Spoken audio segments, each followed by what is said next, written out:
Welcome. I'm Katie. I am Garrett.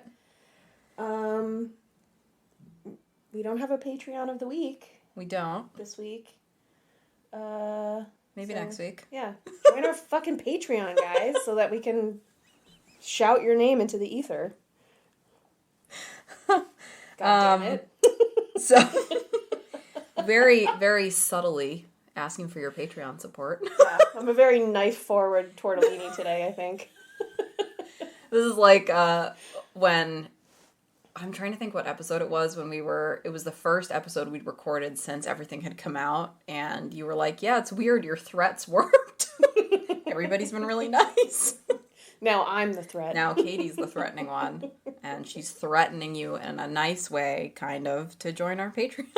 Yeah. And become a toe ring, an anklet, or a limbo champ. Yeah. See, I was quicker this time. You were quicker this time. I didn't have that. We're getting there. That buffering delay. So I'm going to start today's episode. How did you sleep last night, Katie? Sounds like well.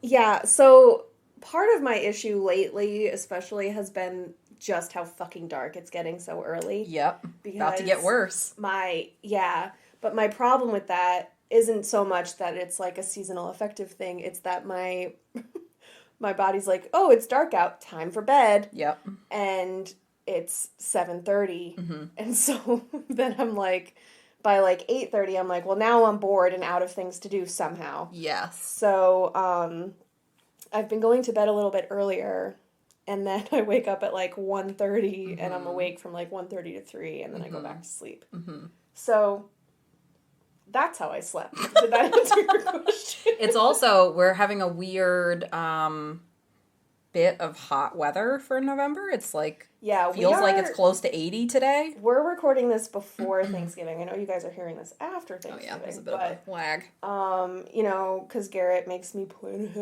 ahead. And she's going on vacation. So we had to record a little bit in advance. The face she made with that was just chef's kiss. But yeah, so right now at least, hopefully by the time this comes out on December 1st or whatever the fuck, December 3rd. I don't know. I think. I'm definitely not the one to ask. I didn't know what episode we were on. It's definitely, I think, December 1st. But it's trying to plan this out is also keeping track of really 3 calendars, because we have like when our episodes come out, we have when we're recording them and when we're mixing them. So my brain juggling those 3 calendars of all the same things happening at different times and cycle is just, it doesn't work great for me mentally. My brain just doesn't work that way, so. Which is part of why, like, a couple episodes ago we said that as soon as we record it, it yeets itself out of our brain. Yeah. We have no recollection of what we say. No. Until we hear it again on release day with all of you fine people. But, we have really good memories. Holy smokes. Right now it's very warm, and I think that's also contributing to the confusion my body is feeling. Yes. Because it's also like, it's warm enough that it's like, my body's like, oh, it's not time to hibernate. Yep. But it's dark enough that my body is like, it's time to hibernate. So I need to figure out something to do in the evenings. Like, I don't know, fucking read a book. Like, it's not like I need to like reinvent the wheel here. Oh, we're going to talk about that too. And I think, I know when it's warm like this, like if I go for a walk, the sun is so much lower in the sky and it's not strong. Yeah. So it's also that weird winter sun with the warm weather is just, it's a weird time. Yeah. We're also coming up on midterm, so nobody is doing well. Yep. I did see a tweet, I think I saw it on Instagram, but it said something like, I don't know who needs to hear this, but it is completely normal and healthy to eat anywhere between 3,000 and 76,000 calories a day in the week leading up to midterms. And I was like, thank goodness, because I had pizza twice this week. I've had takeout 2 nights in a row, and I'm going out tonight to get something to eat. Yeah, I'm definitely. I know you had it last night, but I'm definitely getting Indian food after this, I think. I definitely had it last night. So today we are talking about ADHD and sleep, which, ironically, I slept badly last night. So, very topical. I'll be able to display a lot of these. How did you sleep last night? Badly. And it's the heat. I'm like, my body can't. I just put like all our winter stuff on the bed. Yeah. So that I'm throwing it off in a fit of rage. Which I do love. I think I sleep better in the winter because I don't have a weighted blanket right now. Yeah. And like that feeling of being suffocated by my blankets is so nice. When it's like in a the room is cool. Depressed way. And your blankets are just enough insulation. It's the best. Like the weight of it, it's like my bed is hugging me and welcoming me home. All right, so anyway, you slept poorly last night. I slept poorly.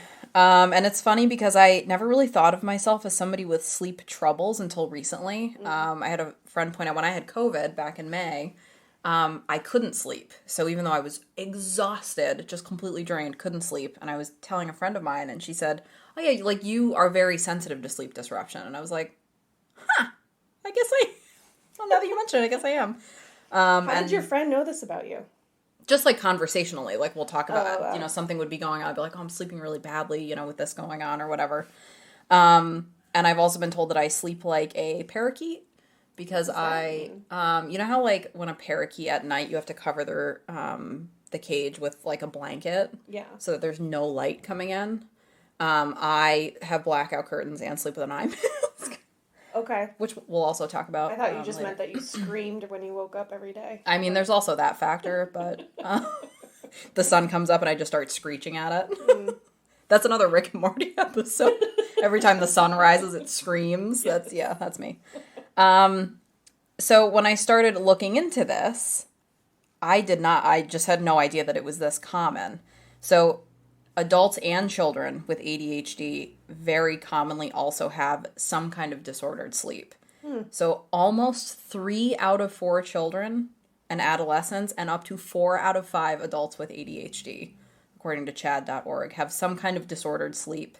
This is one of those like chicken and egg situations where, if you have sleep difficulties, the sleep deprivation symptoms cause a lot of ADHD symptoms. Yeah. And if you have ADHD, you frequently have trouble sleeping, which then exacerbates your symptoms, and then you're not sleeping. So it just turns into like this feedback loop of... That's what my dentist was telling me about. My like regular cleaning, my dentist, I mentioned the podcast to him, and he was like, yeah, when kids are diagnosed now with ADHD, one of the first things to do, or when they're looking at that diagnosis, is actually to order a sleep study to see if they have...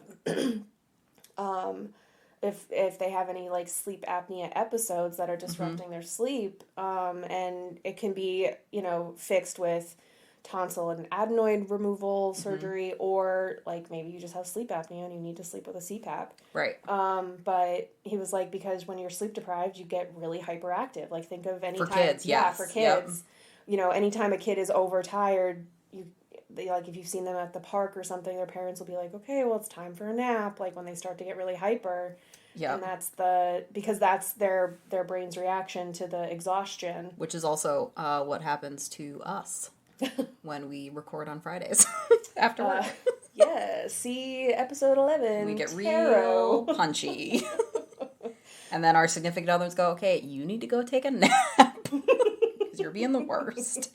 Because yes, it does lead to significant functional impairment. So your mood, your attention, your behavior, and then ultimately like school, work, life, that it bleeds through to that. Yeah.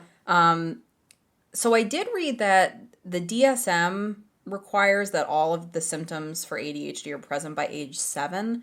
I couldn't verify that other places. All I know is that because I was diagnosed in 2022, my GP asked me to what extent I had any symptoms of ADHD in childhood, because in order to be considered diagnosed as ADHD, with adult ADHD, you have to have had a presentation of symptoms in childhood. So for me, that was, I talked all the time in class.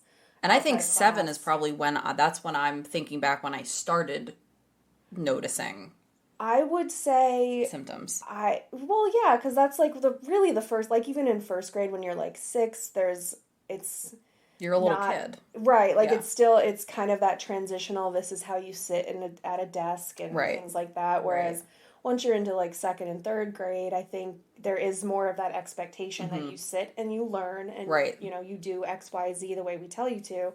But also for me, I have also this weird thing because I sucked my thumb till I was 8.5, so I think I was using that as like a stimming, self-soothing thing. Right. And so it wasn't, I don't think that I really started exhibiting extreme like hyperactivity or inattentive behaviors until after I stopped sucking my thumb. So really, like, when I think back, it's like more 4th and 5th grade that I was like bugging. I became a challenge personally, but the one article that I read said that the requirement for the DSM is that the symptoms must be present by age 7, and sometimes the sleep disturbances that are associated with ADHD don't appear until a little bit later. They said on average about age 12. Interesting. I've never had an issue with sleeping until after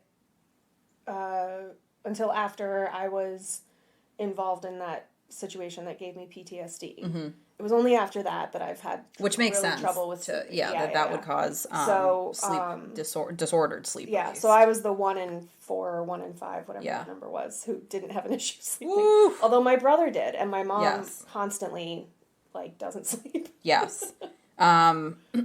They do consider it like the relationship between the two they kind of describe as like a bilateral comorbidity. So there's an increase, whichever one of those you have, there's an increase for the other one.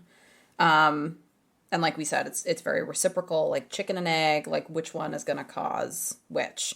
And another way to think of it too is ADHD inherently is an issue with regulation. It's not so much your attention deficit, it's regulating your attention. So this is the same thing. It's a disorder of self-regulation of your circadian rhythm, of your like being overstimulated, being able to settle yourself, like motor activity, and it's a 24-hour disorder. It's not like you have ADHD while you're at work and then when you go home you don't have it anymore. Yeah. You've got it 24 hours a day, so of course it impacts sleep, which I read that and I was like, how about that? Adding that to the list of, When I do sleep better, I've noticed, especially recently, if I like get really good, genuine rest on the weekends and I'm not like running around everywhere, I do so much better that first half of the week at work. Isn't it crazy? Oh my God. The impact. Yeah. So, it's a little annoying, actually. Makes me real mad. I love it, but I'm also mad about it. Yeah.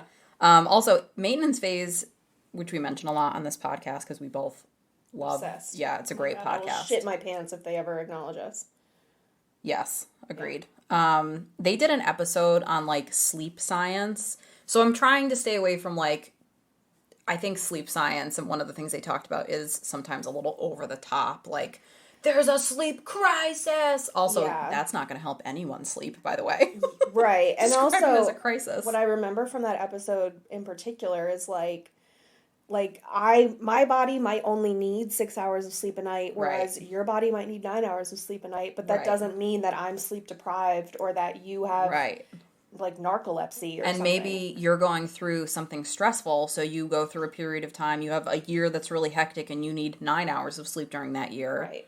Or the summertime you need less sleep or more sleep. So and that was one of the things I did want to touch on. Like the amount of sleep people need is individual. And sometimes you need more sleep, sometimes you need less. It's kind of a fluid, fluctuating thing. So I think that's an important way to go into this episode is with that in mind. Mm-hmm. So common problems with sleep. Falling asleep is probably the most common. They call it delayed sleep phase syndrome or sleep onset insomnia. So having trouble turning off your brain. I know I personally can lay there. I got ruthlessly called out for it last night as I'm going to sleep, saying how exhausted I am, can hardly keep my eyes open. And I am laying there and I'm like, okay, so this weekend we have to do out loud. I start listing off things that we have to. I was like, I should really wash the pillows for the fall and winter. And my spouse was like, or you could just go to sleep. Because you're in bed trying to go to sleep. Stop this toxic productivity. PK will do that with me, but he'll be like falling asleep and I just like, he'll start the conversation with me. So I'm like, okay, like he wants to chat for a few minutes because I have to, I don't know if you want to hear it, but my like fall asleep routine is like the opposite of what everybody, all the quote unquote experts I can't wait to go through the sleep hygiene checklist in this episode. I'm already so excited based on what So I do 3 lines of Coke and no, I'm kidding. I watch stressful TV shows. Yeah, I watch Apocalypse Now, actually. Yep. And, have you seen the movie Panic Room with Jodie Foster? That is the most stressful movie I have watched, like, ever. Like, when I think back, I remember my mom and I watching it literally screaming at the TV. So that's when I think about stressful things to watch. Panic Room comes to mind. So I'm picturing Katie just doing Coke and watching Panic Room. And doing Coke and watching Panic Room. Oh my God. Having stressful political conversations all at the same time and then trying to go to sleep. Yes. Yeah, trying to avoid topics at Thanksgiving is what Yeah. Yeah. That's what really calms me down. Yeah. That's my self-soothing. Look, they took away the thumb sucking, and now I don't know. I don't know what to do. What else am I supposed to do? What do I do with my hands? Yes. No, I even forgot what I was going to say. Oh, that's okay. Yeah. So prior to puberty, and this is from an Attitude Mag article on ADHD and sleep disturbances. 10 to 15% of children with ADHD have trouble getting to sleep, which is twice the rate found in children and adolescents who don't have ADHD.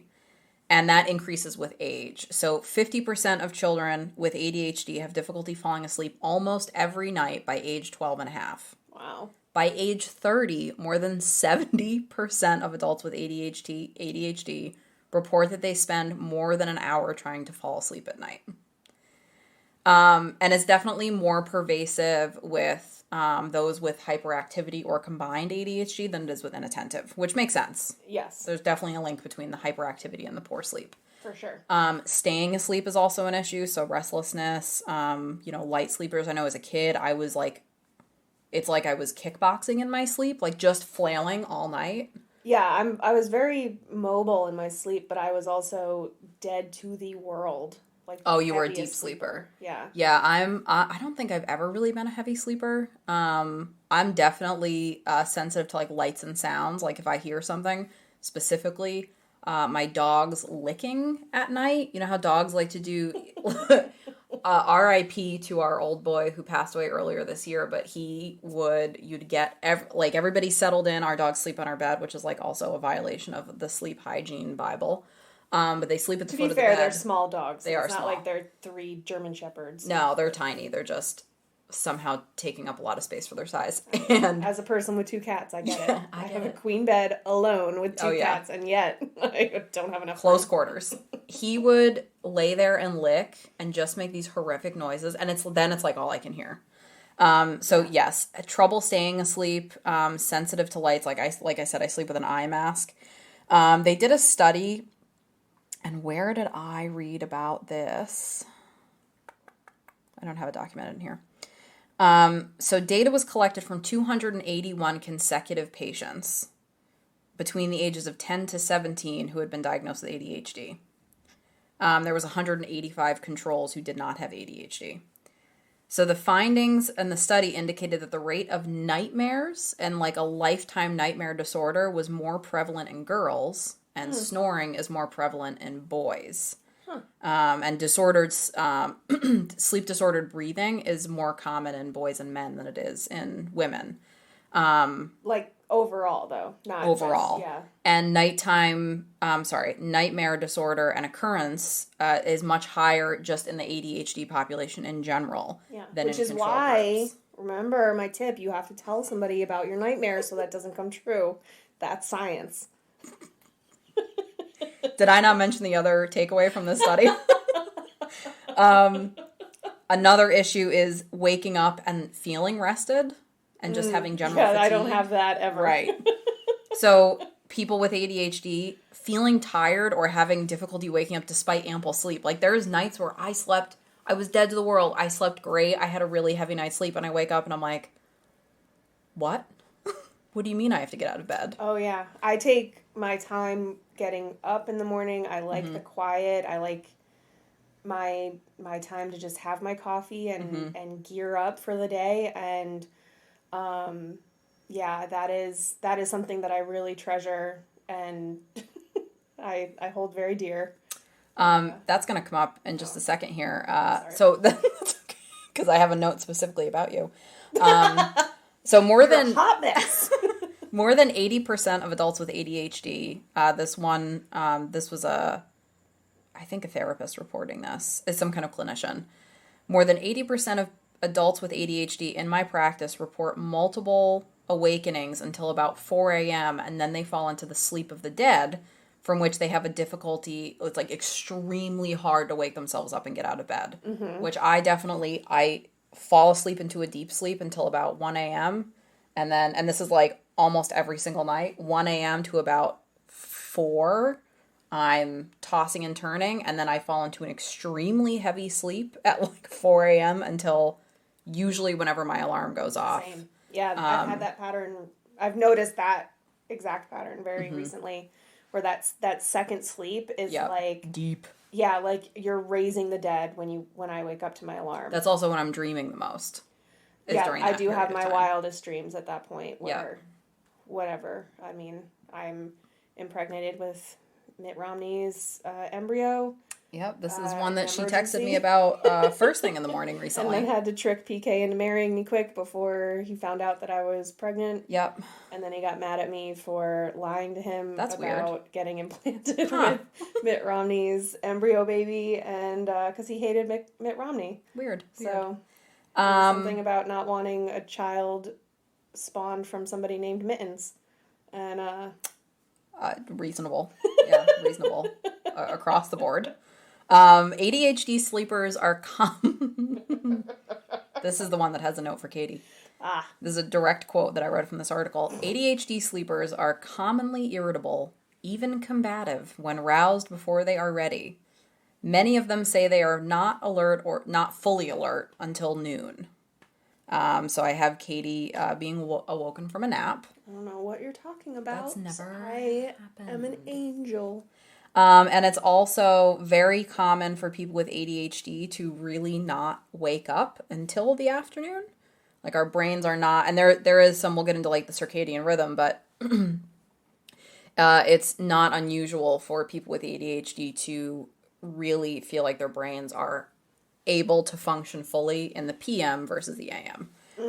Which I prefer morning work, honestly. Yeah. Yeah, like if I could clock out for the day at 1 p.m., I would be fine because I get the majority of my work done, my best work done in the morning when I'm freshly medicated. I think as long as I can like ease into the day. Yeah. Like, as long as my morning's okay. Morning. Yeah. Right. If I can have a decent morning, I'm good for the morning. All I need are these 5 things. I just need these I'm a Furby. I think we've covered this. Yes. I just need these very specific set of circumstances. But it also makes sense why people have a hard time settling at night and falling asleep when their brains don't activate till the afternoon. Yeah, that's true. There's also a thing called intrusive sleep, which I didn't even know was a thing. It says that if there's someone with ADHD who loses interest in an activity, and the example they gave a lot was when you have like a student in the back of the classroom who just like falls out of their chair because they fell asleep. It's not so much that they were falling asleep, but it's frequently it's someone with ADHD who lost consciousness due to boredom as opposed to falling asleep, which I was like, okay, but that's like narcolepsy, right? But it's not, because the brain waves are different. This intrusive sleep involves like a unique set, they were calling it theta brain waves, that is like unique to ADHD. So that was a weird little side quest, but I had not heard of before. So I won't, whatever this is, I probably won't have an answer to it. I know. I just want to make sure that I'm understanding. So like 16-year-old child falls asleep in math class because they're bored. They literally just like are so bored it makes them like unconscious. It causes like sudden extreme drowsiness, even to the point of falling asleep. They said they said the disengagement is so abrupt it induces sudden extreme drowsiness. And it's funny because I was like, should I even include this? Oh my God, I haven't. Well, this happens to me at work at least twice a month, where I'm like, oh my God, I'm gonna die if I just sit here any longer. Yes. Like, actually, like, nodding, and it has nothing to do with not getting enough sleep the night before or whatever. Bored.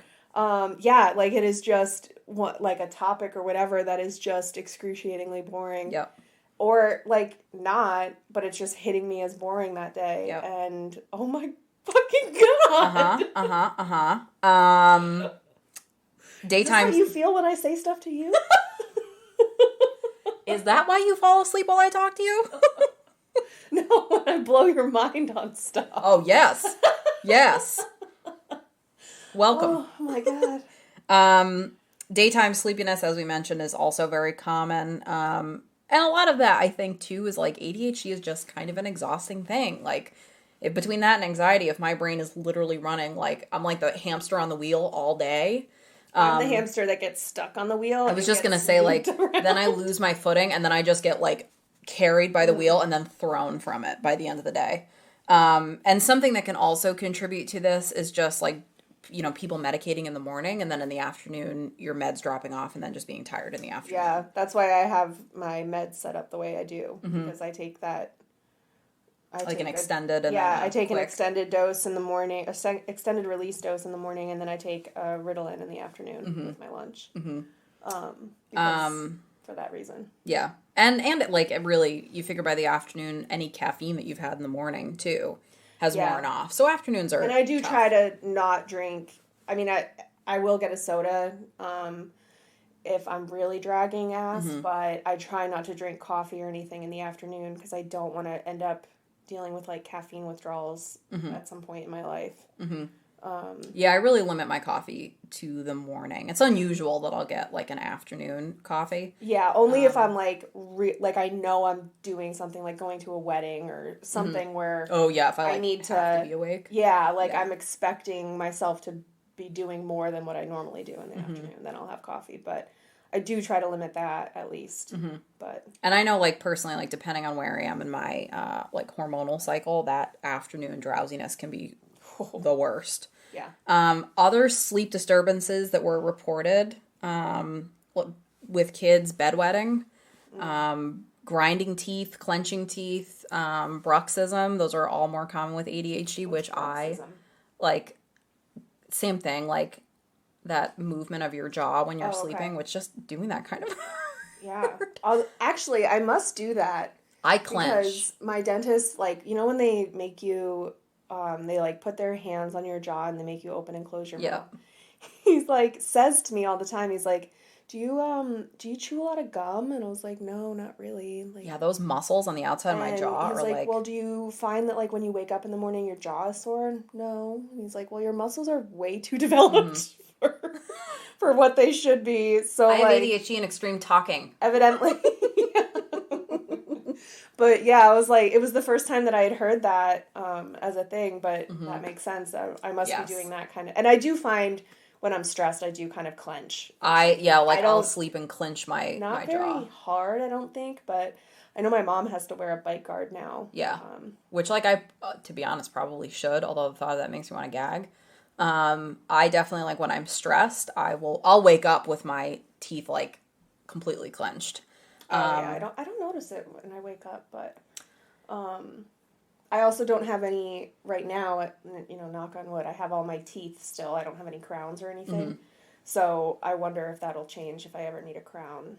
Right, like cracking a tooth from Right, clenching. I would imagine that a ceramic, like the reason your teeth are important is because they're better than an artificial thing that they can put in there. So. Your mouth bones are better than the fake mouth bones that they give you. Unless you're just going to have, like, steel chompers, like the Terminator, then... That would look pretty crazy. Yeah. And sleep talking, sleepwalking. There's also a higher incidence of those. PK will, I think he's told you.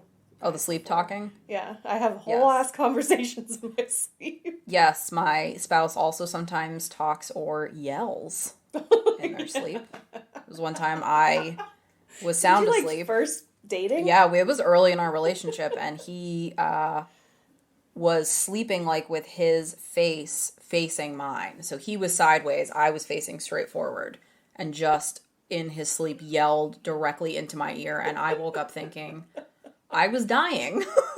It was so frightening. And then I had like an adrenaline rush, and I couldn't get back to sleep because I had this adrenaline rush, and I was mad. And I think I actually woke I would him have Chris up. Farley'd on that. Sure. I woke him up to let him know that he screamed in his sleep into my face, and now I was mad about it. That's fair. Yeah. So those are the common issues that people have. These are the actual sleep disorders that are more common with ADHD. So there are associations between sleep disordered breathing, so like sleep apnea being an example, restless leg syndrome, circadian sleep disorders, insomnia, and narcolepsy. So sleep disordered breathing, a history of snoring or obstructive sleep apnea is associated with a twofold difference. So the odds of having ADHD is elevated. Let me say this again. A history of snoring or possible obstructive sleep apnea during childhood is associated with a twofold difference in the odds of ADHD diagnosis or symptoms. That's phrased in a very weird way. Can you say it again?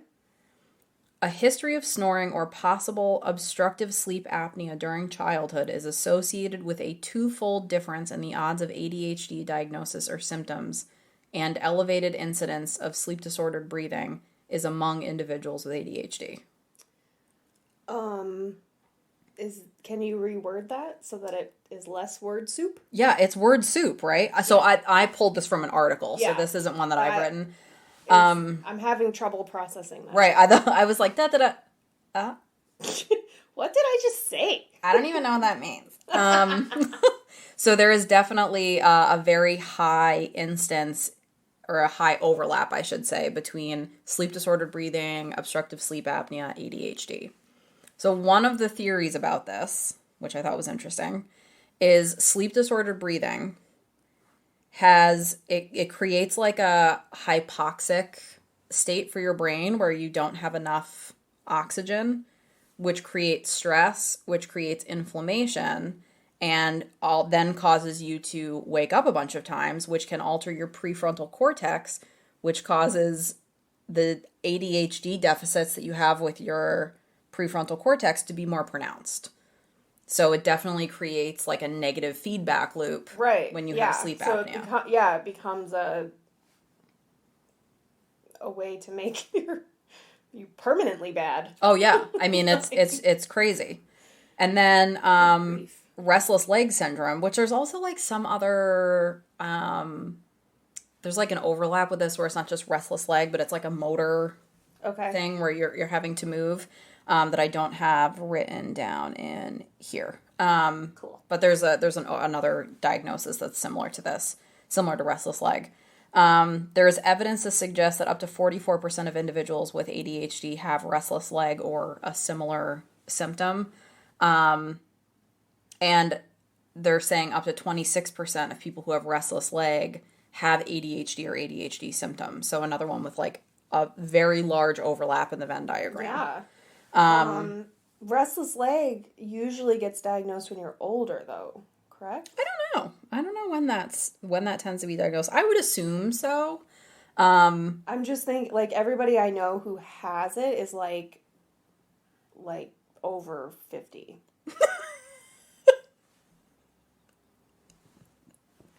I only know old people. No, I really don't know. I'm not sure, like, when that gets diagnosed. I meant, like, if you don't get diagnosed in your 20s with RLS. Right. Or whatever this other motor thing is that I don't have the name for.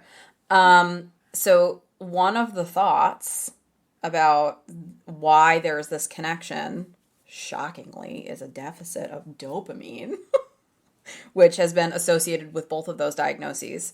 So I guess restless leg involves, like, disorders. There's like an iron deficiency that's related to ADHD and RLS. And I guess iron is part of that dopamine pathway, of the dopamine receptor issue. And I guess iron is a factor in that. So that iron deficiency is, I guess, linked to ADHD and RLS. So eat your greens.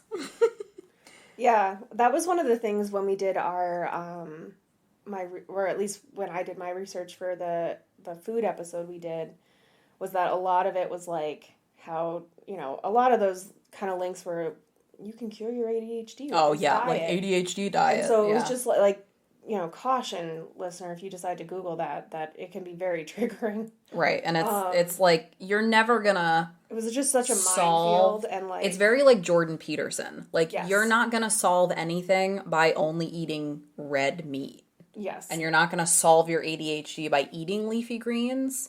Right. But maybe you'll see a slight improvement in like this one little thing. Right, and I think that there is something to be said for... Like, I know we talked about, like, avoiding artificial coloring in foods if possible, or at least limiting that. But, so, there's something to be said that, like, leafy greens have iron in them and are really high in iron and high in, other foods can be really high in magnesium and zinc and stuff.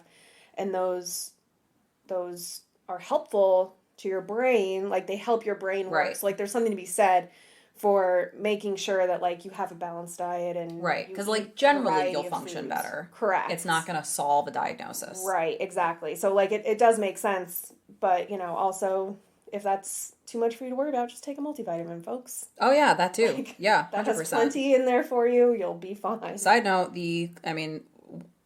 we're going to be airing this, in the pits of... after the clocks have changed, but... Yeah. Also, just incorporating, like, a vitamin D supplement can help offset some of those season, because a lot of time it's a vitamin D deficiency causing those seasonal affective symptoms. Worsening. Yeah, my doctor makes me take. He basically said that there's no world where I could take too much vitamin D. And even with my vitamin D supplement, my blood work is always on the low end of normal. I'm just over the line. I am minimum competency, baby. It's back. Even for blood work. I do it in all things. Another sleep disorder, circadian rhythm sleep disorders. So when somebody has a problem kind of timing when they're supposed to be sleeping, when they're supposed to be waking up. Kind of like how we mentioned that delayed sleep phase syndrome, that falls under this circadian rhythm sleep disorder. So there was a 2013 study. I guess I don't know why this didn't occur to me. Like, melatonin is something that is naturally occurring in your brain, and the melatonin is what's regulating your circadian rhythm. So in people with ADHD, it was found that process of the melatonin starting to be released to, like, get your body prepared for sleep was delayed by 105 minutes compared to neurotypical people. Wow, which is like almost 2 hours. Yeah. So that would explain why there are so many people with ADHD that feel like night owls.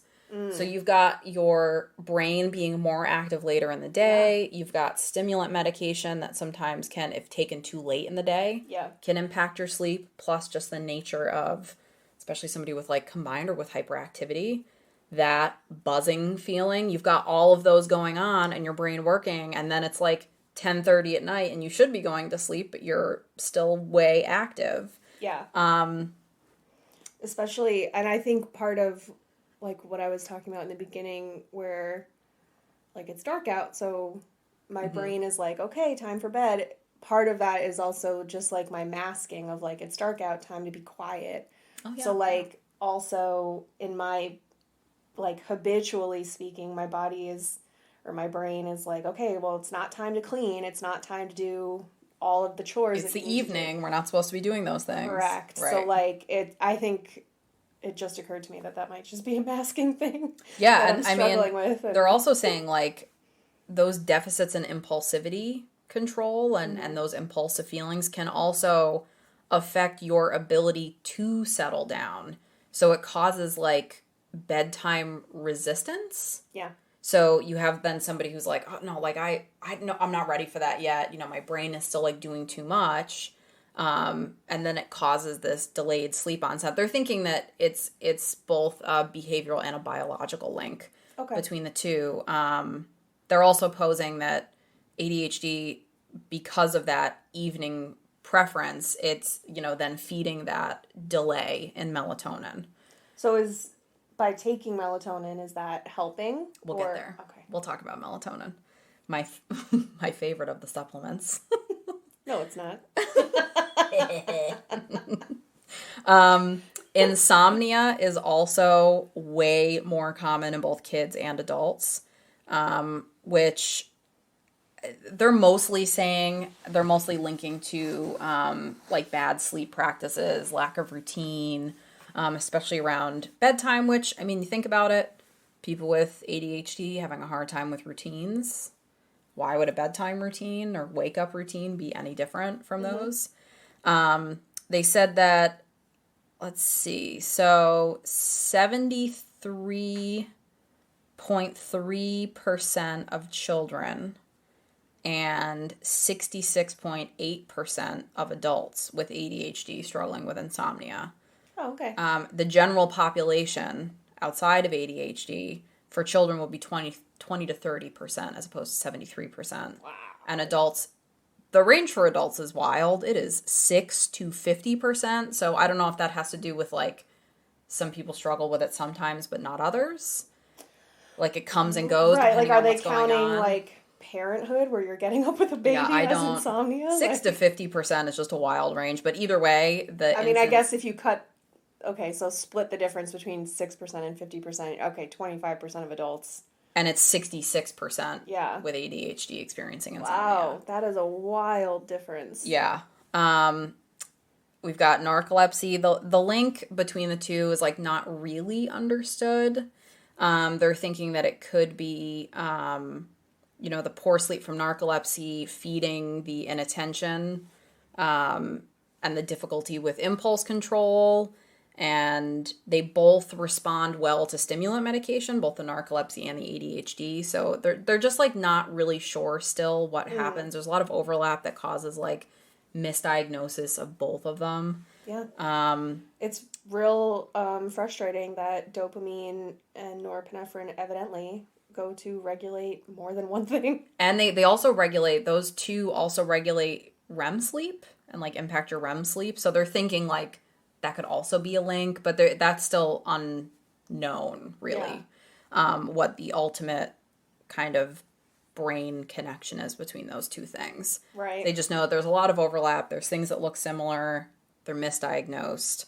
But the dysregulation of dopamine, they're saying noradrenaline. Mm-hmm. I don't know the difference between noradrenaline and norepinephrine, but they impact REM sleep. I think they're I would say they're similar because it sounds like epinephrine and adrenaline. Mm-hmm. And epinephrine is used to stop an anaphylaxis reaction and open your airways. And adrenaline also opens your airways. Which is probably you get a degree of that in the morning when you wake up then. Right. Yeah. Because, like, the purpose of adrenaline is to flight in your fight or flight. Right. Or fight, I suppose. Yeah. But it gives you the increased oxygen to all your muscles and your... Opens your blood vessels and... So it makes sense. Some sleep deprivation symptoms. So obviously in the short term, drowsiness. Yeah. Also, inability to concentrate and memory problems. Yeah, well, fuck you. I hate that information. You're not my mom.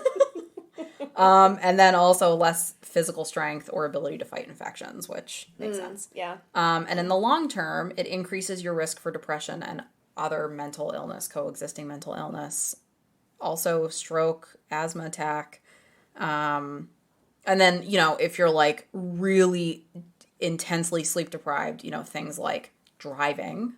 Yeah, you can, like, causing car accidents. Yeah, there was actually a list of, like, all of these different things that had happened that were all credited to sleep deprivation. Like Exxon, there was an oil rig crash that Exxon Valdez. Yeah, I think so. I think that was it. I don't want to, like, put that on hard terms because I I started making notes and I was like, I went down a complete side quest and I was like, this is your... You didn't want to talk about the Exxon Valdez spill? I just didn't want... That's so... You don't want so to talk much about to the do with sleep. Think of all the Dawn dish soap. But yeah, there's... I think You're Wrong About did an episode or two on the Exxon Valdez spill. Mm-hmm. There's been a lot of like major accident type events that have happened that they're attributing to lack of sleep. Plus, like, wasn't there... okay, so Tracy Morgan was injured in that accident with that truck. Yeah. I think it was a truck. I think it was a guy driving for like Walmart or something. I feel like but he it was on his sleep tour deprived. Bus. Oh yeah. But I think the truck driver was sleep deprived. I feel like that's what happened with that. Don't they sell like fake speed and truck stops or whatever next to the Viagra pills? Yeah, next to those really legitimate peen pills. Yeah, are the stimulants to keep you awake. Herbal supplements. Herbal make you just blow a massive load. Sorry, Mom. Sorry, Garrett's mom. Oh my God. So coping. I'm just gonna shift right over to coping. We're gonna I guess we should also mention that I just really lost my all that big deck energy. It was gonna come back and bite you. Oh, that's a really loud noise. Did you hear that? No, I was talking. I was listening to myself. My jaw hurts now. Sleep deprivation can also cause hallucinations and severe mood swings. So nothing good is coming from sleep deprivation. So it's funny that your dentist says that, because there was one thing that I read and they were suggesting that in addition to regular screening for ADHD or ADHD management, they need to be asking about how people are sleeping. Like, for example, if you're waking up a million times a night, maybe you need to have a sleep study, because something like a CPAP or a BiPAP could make a huge difference in how rested you're feeling. Yeah. Plus, sleep disturbances are obviously playing a role in emotional dysregulation. So treating sleep as, how do I want to phrase this? Making sleep a high priority is also going to help address these other comorbid things, because even if it's not going to fix them, maybe it's going to lessen the severity of the things that you're feeling. Because ultimately, like, if you're not getting sleep, that's definitely feeding things like depression.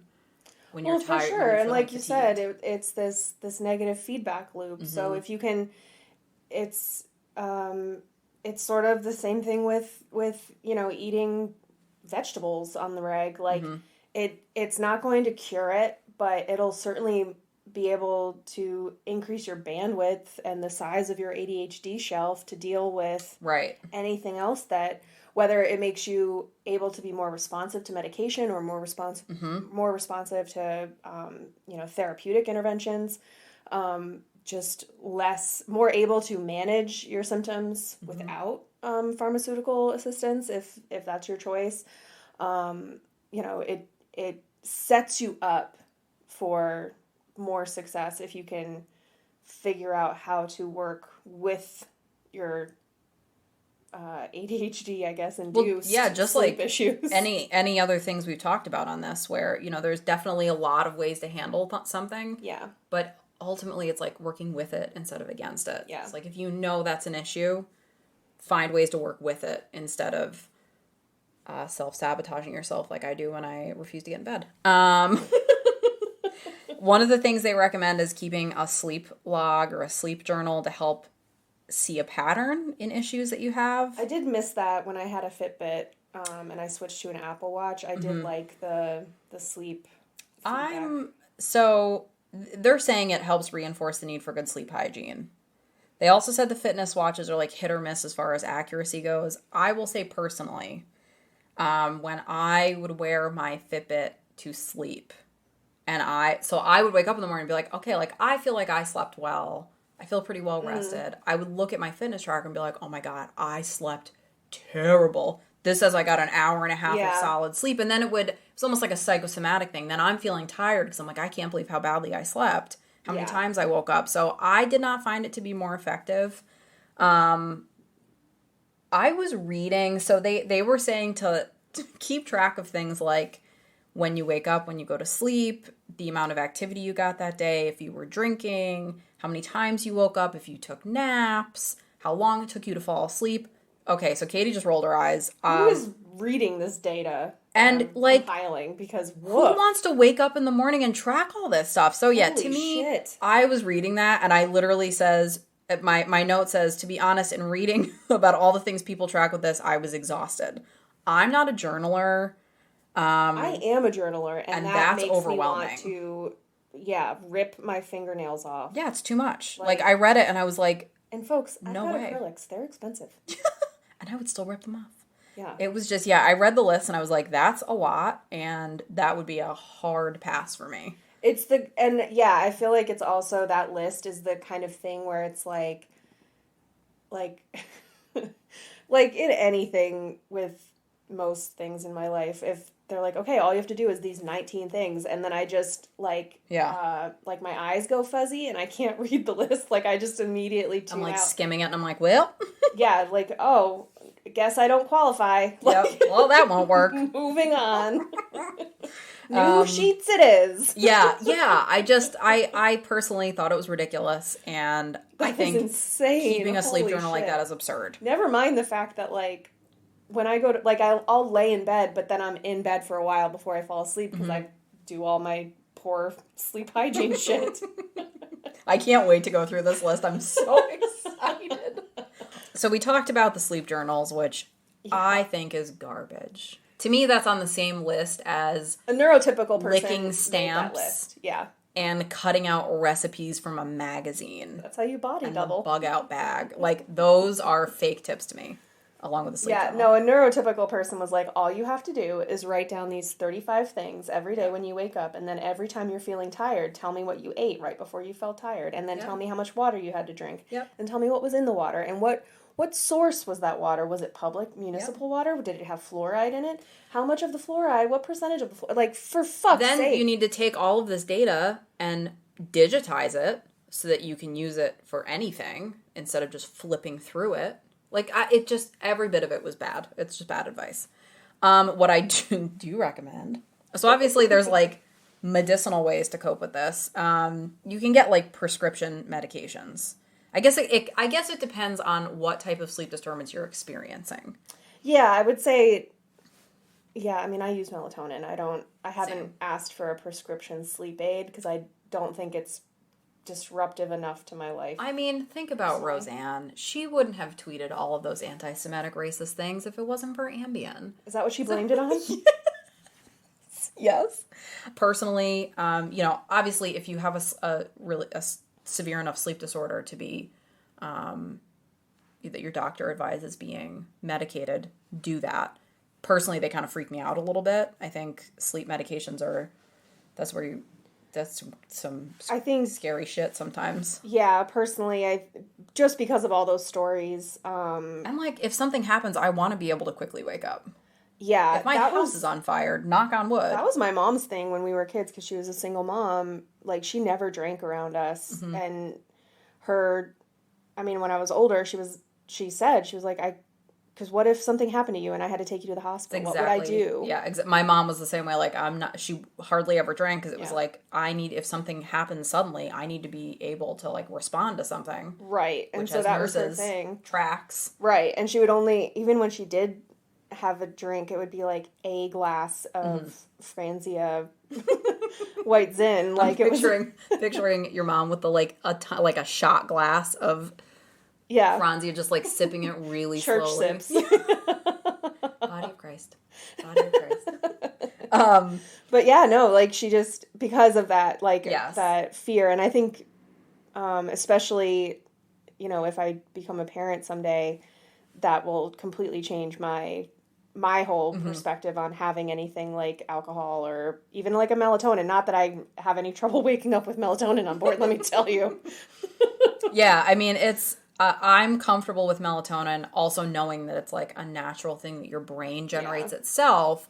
I know that it's just like I view melatonin as it's just making it a little bit easier for me to fall asleep, a little bit easier to stay asleep. It's like a very gentle push in the right direction as opposed to medically putting me out. Yeah, I mean, I wouldn't take a melatonin and then try to drive across the country, but I wouldn't hesitate to go to the ER if I had taken a melatonin 3 hours prior or something like that either. Like, right. Yeah, it's not going to make you do something wild. The numbers they gave was like anywhere from 1 milligram can be effective, 10 milligrams could be effective. So there's like it's not like the thing with the cannabinoid receptors that like ours are, we have fewer, but they're supercharged. No. So this says they did a study on melatonin. They kind of like monitored patients for 3.5 years, and 3.5 years later, it was still helpful for them. It helped improve mood. In kids, it was helping improve behavior. And they also noted that when people tried to stop taking the melatonin, 92% of them had symptoms return. That was actually in there was a YouTube video talking about the overlooked connection between ADHD and sleep. But non-habit forming, other than like, hey, this helps me sleep, so I'm going to keep taking it. Yeah, no, I didn't read anything about it being habit forming. Everything I read was like, this is a legitimate thing to help people improve these sleep disturbances that they're having. Even at a higher dose? Yeah, they didn't mention any. I mean, they were only talking 1 to 10. I feel like I need more for it to work for me. So I have like the sleep It makes me nervous because I don't want to. Yeah, so I mean, like full disclosure, I probably started taking melatonin every day during the pandemic because I was having a very hard time sleeping. And they tell you like the dosage I think is 2 gummies. I take like on normal nights take 1 gummy, which I think is literally like 2 milligrams of melatonin. And it's like just enough I don't ever sleep.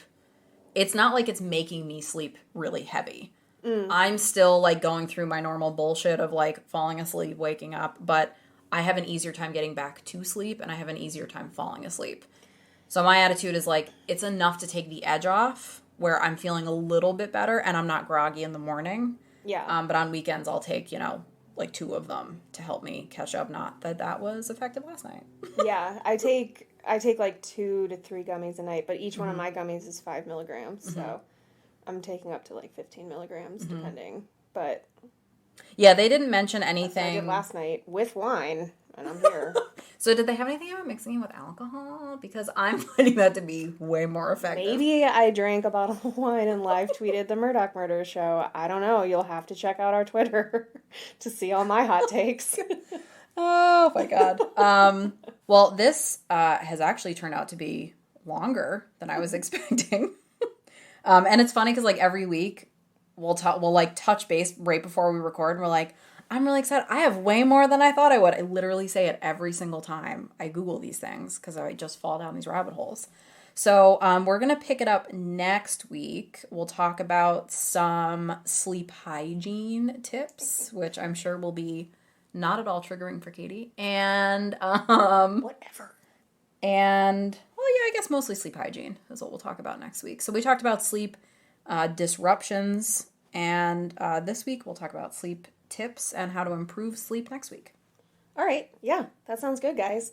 In the meantime, let us know your favorite sleep hacks, sleep habits. Oh, yeah. Or whatever. Yeah, I would be interested to hear like what other people do to improve their rest. Or as we jokingly call it in my house, your winks. That sounds gross. No, like...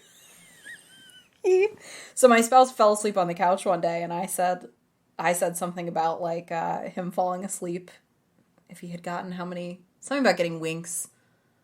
Not a wink. That's what he said. I didn't get a wink of sleep. I was like, it looks like you got a couple of winks because you were asleep for like a half hour.